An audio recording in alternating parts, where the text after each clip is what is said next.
So good morning students. तो आपको जैसे कि अगर हम बात करें सॉलिड स्टेट की, तो इसका पहला लेक्चर मैंने कंप्लीट किया है और पहले लेक्चर में मैंने आपको बताया था इसका इंट्रोडक्शन, सॉलिड्स क्या होते हैं और बेसिकली सॉलिड स्टेट ही इस चैप्टर में क्यों पढ़ना है आपको, अदर स्टेट्स के बारे में नहीं डिस्कस किया था हम लोगों ने। और पहले लेक्चर में मैंने आपको डेफिनेशन के साथ साथ बताया था मैंने कि क्या बेसिक प्रॉपर्टीज़ थी और स्टार्ट किया था मैंने क्लासिफिकेशन। क्लियर? तो चलिए एक बार फिर से स्टार्ट करते हैं लेक्चर सेकंड में सॉलिड स्टेट का जो 12th का ही फर्स्ट चैप्टर है, राइट। और जो जहाँ हमने एंड किया था पहला लेक्चर, वहाँ से स्टार्ट करते हैं। तो था ये difference between the amorphous and crystalline solid. Clear? आज मैं थोड़ा और सिस्टमेटिक वे में समझा देता हूँ, राइट। देखिए, मैंने आपको बताया था कि एमॉर्फस और क्रिस्टलाइन में 2 पॉइंट्स मैंने बता दिए थे, आज और डिटेल समझा देता हूँ। क्लियर? रिपीट कर देते हैं। देखिए, इसे हमने कहा था स्यूडो सॉलिड मतलब फॉल्स सॉलिड, राइट। आप इसे सुपर कूल्ड लिक्विड भी कह सकते हैं, राइट। क्या मीनिंग है समझाते हैं अभी इसके बारे में। और क्रिस्टलाइन सॉलिड को हम लोग ट्रू सॉलिड कहते हैं। यानी कि ये बेसिक जो डिफरेंस है, इसका कहने का मतलब ये है कि इनमें आप सॉलिड्स की हर प्रॉपर्टीज़ को डिफ़ाइन कर सकते हैं, लेकिन इसमें आप डिफ़ाइन नहीं कर सकते। किस में? एमॉर्फस में। क्लियर? क्रिस्टलाइन में कर सकते हैं। सेकंड पॉइंट मैंने बताया था कि आइसोट्रॉपिक इन नेचर, एंड जो क्रिस्टलाइन सॉलिड है वो है एनाइसोट्रॉपिक इन नेचर। अच्छा, मैंने आपको कहा था कि आप इसका बहुत ही खास ख्याल रखिएगा। Amorphous is isotropic, crystalline is anisotropic. मैंने इसके बारे में आपको बताया था कि एमॉर्फस आइसोट्रॉपिक है। इसका मतलब ये है कि जो फिजिकल प्रॉपर्टीज़ है, जैसे कि इलेक्ट्रिकल कंडक्टेंस या रिफ्रैक्टिव इंडेक्स, राइट, ये एमॉर्फस सॉलिड में किसी भी डायरेक्शन में सेम होती है। इसका मैग्नीट्यूड सेम होता है। मैंने इसके लिए एग्जांपल दिया था कि अगर आप किसी मेले में जाते हैं तो चारों तरफ बराबर भीड़ होती है। आपको एंटर करने के लिए हर जगह से उतना ही फोर्स लगाना पड़ता है, बराबर फोर्स लगाना पड़ता है। तो that is the word isotropic. Clear? लेकिन क्रिस्टलाइन सॉलिड में क्या होता है कि जो ज्योमेट्रिकल अरेंजमेंट होता है काफ़ी डिसिप्लिन्ड होता है, स्पेसिफिक होता है। तो अलग अलग डायरेक्शन में अलग अलग मैग्नीट्यूड आते हैं इसके, राइट। तो that is the isotropic and anisotropic, right. Amorphous का तीसरा पॉइंट है कि इसके सॉलिड से होते हैं इरेगुलर क्लीवेज होते हैं। इरेगुलर क्लीवेज कहने का मतलब ये है कि अगर आप इसे कट करेंगे, ठीक है, अगर आप इसे कट करेंगे तो जो एजेस कट कर आएंगे वो शार्प नहीं होगा, टेढ़े मेढ़े होंगे, इरेगुलर होंगे। लेकिन अगर वो क्रिस्टलाइन सॉलिड है, राइट, तो कट करने के बाद उसकी एजेस जो होगी वो काफ़ी शार्प होगी, राइट। एजेस क्या होंगे उसके? शार्प होंगे। तो ये बहुत ही इम्पॉर्टेंट पॉइंट हो जाता है। इसके बाद फोर्थ पॉइंट है do not have sharp melting point and heat of fusion. यानी कि एमॉर्फस के जो सॉलिड्स हो गए हैं इनके पास शार्प मेल्टिंग पॉइंट नहीं होता है, शार्प मेल्टिंग पॉइंट इनके पास नहीं होता है, और ना ही इनके पास शार्प हीट ऑफ फ्यूज़न है। लेकिन अगर क्रिस्टलाइन सॉलिड है तो उसके शार्प मेल्टिंग पॉइंट भी होंगे और उसका हीट ऑफ फ्यूज़न वो भी डेफिनेट होगा। हीट ऑफ फ्यूज़न से मतलब ये है कि आप यूनिट अमाउंट को फ्यूज्ड फॉर्म में लाने के लिए कितनी एनर्जी प्रोवाइड करते हैं। Consider as the heat of fusion. Symbol है डेल एच, FUSION, FUS लिख लेते हैं शॉर्ट में हम लोग, राइट। फिफ्थ पॉइंट है कि अगर एमॉर्फस सॉलिड है तो can be compress up to any appreciable extent. तो ये जो कंप्रेस कर सकते हैं हम लोग, एप्रिसिएबल एक्सटेंट कहने का मतलब ये है कि इसको कंप्रेस किया जा सकता है, ठीक है। लेकिन अगर आपका ट्रू सॉलिड है, आई मीन क्रिस्टलाइन सॉलिड है, तो ये नॉट ईजली कंप्रेसिबल, ठीक है, नॉट ईजली कंप्रेसिबल। तो ये इसके कुछ पॉइंट्स हो गए हैं। इनमें से अगर आपको ध्यान रहे तो पहले जो 3 पॉइंट है अगर आप उसका ध्यान रखते हैं, याद करते हैं तो काफ़ी है। एग्जाम्पल की अगर बात करें हम लोग तो जैसे कि इसका ले सकते हैं हम लोग क्वार्ट्स, ऑक्साइड्स ऑफ सिलिकॉन होता है ये, और डायमंड वेरी फेमस, जानते ही होंगे आप लोग, ऐसा तो है नहीं कि आप लोग नहीं जानते होंगे, राइट। और इसमें आप ले सकते हैं रबर या फिर प्लास्टिक, ठीक है। ये सब कुछ कॉमन एग्जांपल्स हो गए इसके, राइट। अब मैं तुरंत आगे बढ़ता हूँ बिना टाइम लिए। एक क्वेश्चन है amorphous solid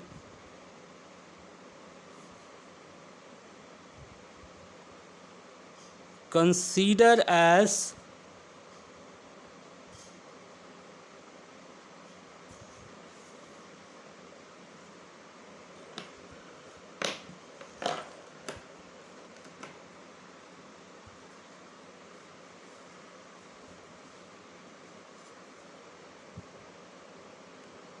लिक्विड। ठीक है, देखिए एक क्वेश्चन है काफ़ी important, amorphous solid consider as super cooled liquid. ठीक है, वाई?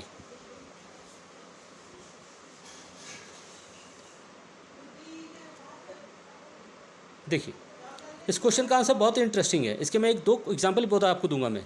देखिए एमॉर्फस सॉलिड को हम लोग सुपर कूल्ड लिक्विड भी कहते हैं। ठीक है, सुपर कूल्ड लिक्विड कहते हैं। इसको आप ऐसे समझिए कि जैसे मान लीजिए कि कोई जैसे कोई मटेरियल है, राइट, कोई मटेरियल है और आपने उसे पिघला दिया, राइट, आपने उसे पिघला दिया और पिघलाने के बाद उसको सडन फ्रीज कर दिया, ठंडा कर दिया। क्लियर? तो पार्टिकल्स क्या होते हैं, जैसे तैसे अरेंज हो जाएंगे, क्योंकि समय तो मिलेगा नहीं, समय तो मिलेगा नहीं। तो ऐसे केस में ये अनडिसिप्लिन्ड अरेंजमेंट हो जाता है, जिसे आप एमॉर्फस सॉलिड के फॉर्म में कहते हैं। एमॉर्फस सॉलिड को सुपर कूल्ड लिक्विड कहने का तात्पर्य ये है, इसका मेन एम ये है कि इसके पास फ्लो करने की टेंडेंसी भी होती है। क्लियर? फ्लो करने की टेंडेंसी भी होती है, जो वेरी लो टेम्परेचर पे क्या होते हैं, फ्रीज कंडीशन में आ जाते हैं। इसका एग्जांपल है glass, very simple and very famous example. Glass जो हम लोग घरों में लगाते हैं, दरवाज़ों में लगाते हैं ग्लास, अगर आपने ऑब्ज़र्व किया होगा, अगर आप किसी घर में 3-4 साल 5 साल से रह रहे हैं और आपने खिड़कियों में ग्लास अगर लगा रखे हैं, तो आप ऑब्ज़र्व कीजिएगा कि ग्लास का जो नीचे वाला पोर्शन है वो थोड़ा सा थिक होता है। क्लियर? थोड़ा क्या होगा, थिक होगा, और जो बीच का पोर्शन है नॉर्मल होगा। जानते हैं ऐसा क्यों होता है? क्योंकि किनारों पे, क्लियर, किनारों पे क्या होता है कि वो थोड़े थोड़े फ्लो करने की टेंडेंसी को रखने की वजह से नीचे थोड़ा फैल जाते हैं। क्लियर? तो किनारों पे वो थोड़े मोटे हो जाते हैं और ऊपर वो नॉर्मल रहते हैं। तो that is called what, super cold liquid. Got that point? Is that clear? तो ये है, that is the meaning for the super cold liquid. Got that point? तो आई होप कि आंसर अब आप लोग खुद लिख सकते हैं कि why it is so called super cold liquid. Clear? लिख के देखिएगा, नहीं तो फिर हम अगले लेक्चर में बताएंगे आपको। अब देखिए बात करते हैं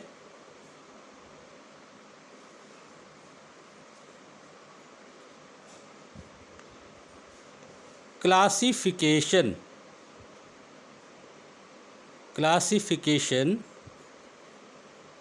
of solid on the basis of intermolecular force between constituents particles। Right, देखिए ये काफ़ी इंटरेस्टिंग क्वेश्चन होगा इस डिफरेंस के बाद, एक अच्छा क्वेश्चन होगा ये। ठीक है, राइट। तो आपको बताना है classification of solid on the basis of intermolecular force. होता क्या है कि आप जानते हैं कि जो भी सॉलिड्स हैं, राइट, कोई ना कोई बाइंडिंग फोर्स तो प्रेजेंट होगा ही होगा उनको बाइंड अप करने के लिए। एग्जाम्पल के तौर पर अगर आप डायमंड को देखें, डायमंड जो सिर्फ और सिर्फ कार्बन से बना हुआ है, लेकिन उस डायमंड में जो कार्बन प्रेजेंट हैं वो भी किसी न किसी बॉन्ड से ही जुड़े होंगे। या ग्रेफाइट है तो ग्रेफाइट में भी क्या होंगे, कार्बन होंगे, तो वो कार्बन क्या होंगे, कहीं ना कहीं किसी न किसी बॉन्ड से जुड़े ही होंगे। इतना तो आप समझते ही समझते हैं। और नहीं तो और ऑक्सीजन मॉलिक्यूल O2 जानते हैं कि इसमें क्या होता है, डबल बॉन्ड होता है। क्लियर? दो ऑक्सीजन एटम के बीच में दो बॉन्ड प्रेजेंट होते हैं। तो ये सब क्या है, एक तरह का अट्रैक्टिव फोर्स है। क्लियर? हम लोग सॉलिड का क्लासिफिकेशन उसी बॉन्डिंग फोर्स के बेस पर करने जा रहे हैं, जिसे आप नाम देते हैं इंटर मॉलिक्यूलर फोर्स। राइट, तो हमारा टॉपिक है classification of solid on the basis of inter molecular force between the constituents particle. यहाँ कॉन्स्टिट्यूएंट से मतलब है कि जिन चीज़ों से वो मिलकर बना है। ठीक है। एग्जाम्पल के तौर पे डायमंड में अगर हम कॉन्स्टिट्यूएंट्स की बात करें तो कार्बन, एक कार्बन एटम उसका एक कॉन्स्टिट्यूएंट्स हो गया, राइट। तो हम लोग उसके बारे में बात करने जा रहे हैं। इसके बेस पे अगर हम बात करें इसके बेस पर कि क्या होगा कैसा होगा, तो आई होप आप लोग शायद पहले से थोड़ा बहुत जानते हो इसके बारे में, पढ़ा होगा आप लोगों ने कहीं बुक में। तो ऑन दैट बेसिस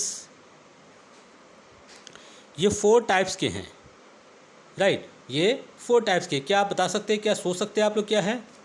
चलिए मैं ही आपको बताता हूँ। ये आपको 4 टाइप्स के अलग अलग फॉर्म्स में होते हैं, जो अलग अलग बॉन्डिंग फोर्स पे डिपेंड करता है, अलग अलग अट्रैक्टिव फोर्स पे डिपेंड करता है, राइट। ये हैं इनके नाम कुछ इस तरह से। देखिए पहला मैं बताता हूँ आपको, आयोनिक सॉलिड,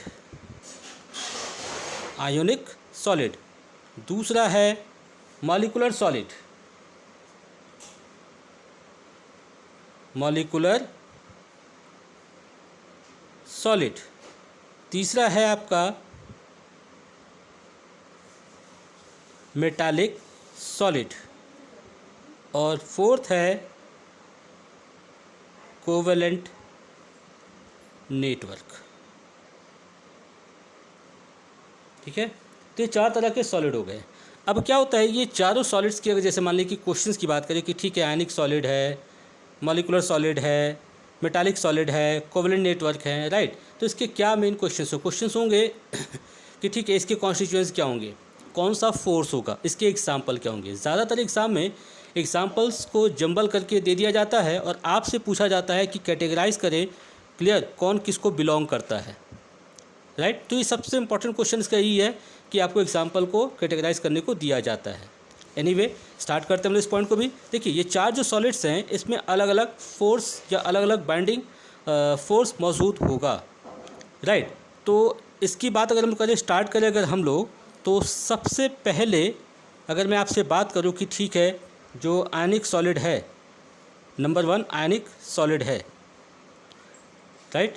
तो आयनिक सॉलिड की क्या प्रॉपर्टीज़ रहेगी, क्या खास बात रहेगी, इसके लिए मैं आपको सबसे पहले इसके एग्जाम्पल से आपका परिचय कराता हूँ। देखिए NaCl KCl, स्पष्ट देखकर ही समझ में आ गया होगा कि कुछ ना कुछ बातें ऐसी हैं जो हम लोग पहले से जानते हैं। जैसे NaCl एक आयनिक मॉलिक्यूल है, यानी कि इसमें जो अट्रैक्टिव फोर्स है वो कैसा होगा, आयनिक बॉन्ड होगा, क्लियर, क्या होगा वो, आयनिक बॉन्ड होगा। तो दिस द अट्रैक्टिव फोर्स, आप आंसर दे सकते हैं। अब एक आपसे कहूँ कि ठीक है इसके कॉन्स्टिट्यूएंट पार्टिकल कौन से होंगे, सॉरी शायद मुझे लगता है आपको दिखाई नहीं दे रहा है, एक मिनट रुक जाइए। हाँ अब देखिए मैं फिर से बोल देता हूँ, आयनिक सॉलिड है तो NaCl KCl, एग्जाम्पल दिया मैंने आपको, एग्जाम्पल देके ही आपको पता लग जाएगा कि हम लोग किसके बारे में बात करने जा रहे हैं। यहाँ देखिए आयनिक बॉन्डेड मॉलिक्यूल्स हो गए। तो अगर मैं आपसे पूछूं कि अट्रैक्टिव फोर्स कौन सा है, तो you will say ionic bond है। और अगर मैं आपसे पूछ लूं कि ठीक है इसमें कॉन्स्टिट्यूएंट पार्टिकल्स कौन से हैं, मतलब कि किन से मिलकर ये सॉलिड बनेगा, तो नाम लिखा हुआ आयनिक सॉलिड, तो जाहिर सी बात है क्या होंगे, इसके कॉन्स्टिट्यूएंट पार्टिकल आयंस होंगे। Is that clear? अब जब इतनी बातें क्लियर हो जाती हैं तो 2-3 प्रॉपर्टीज़ लोग पूछ लेते हैं कि ठीक है इसकी क्या प्रॉपर्टीज़ होनी चाहिए, ठीक है। तो मैं आपको बता दूं कि इसमें क्या होगा कि जो सॉलिड्स होंगे, ठीक है, ये आपका ब्रिटल होगा, हाई मेल्टिंग पॉइंट होंगे इसके, राइट। और जहाँ तक कंडक्टेंस की बात है, मेरे ख्याल से शायद आप लोग बता सकते हैं, याद होगा आप लोग को कि कंडक्टेंस हम लोग डिस्कस करते हैं आयनिक सॉलिड के लिए, in solid state bad conductor, but in aqueous form it becomes good conductor of electricity. Do you know why? Because in the solid state they do not dissociate into ions, as a result they do not conduct electricity. Clear? तो ये एक अच्छा point रहेगा फिर से कि bad conductor in the solid state but in the solution form it becomes good conductor, right. तो this is the point for the conductance, for that point. अब आगे और बात करेंगे, हालांकि इसको लिख भी लेते हैं।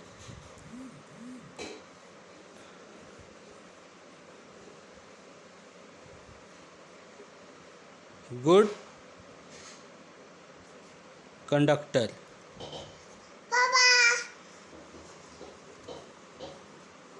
Good conductor in aqueous form. ठीक है, तो good conductor in aqueous form, aqueous form में गुड कंडक्टर है।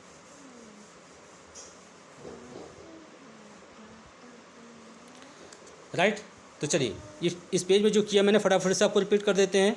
ये रहा आपका point, difference amorphous and crystalline. Right, इसके बीच का डिफरेंस आपको मैंने एडवाइस की है कि आप पहले 3 पॉइंट को ध्यान से याद रखें, कोई दिक्कत ज़्यादा नहीं होगी, एग्जाम्पल ज़रूर याद रखें। राइट, फिर मैंने आपको बताया कि एमॉर्फस सॉलिड को हम लोग सुपर कूल्ड लिक्विड भी कहते हैं। क्यों?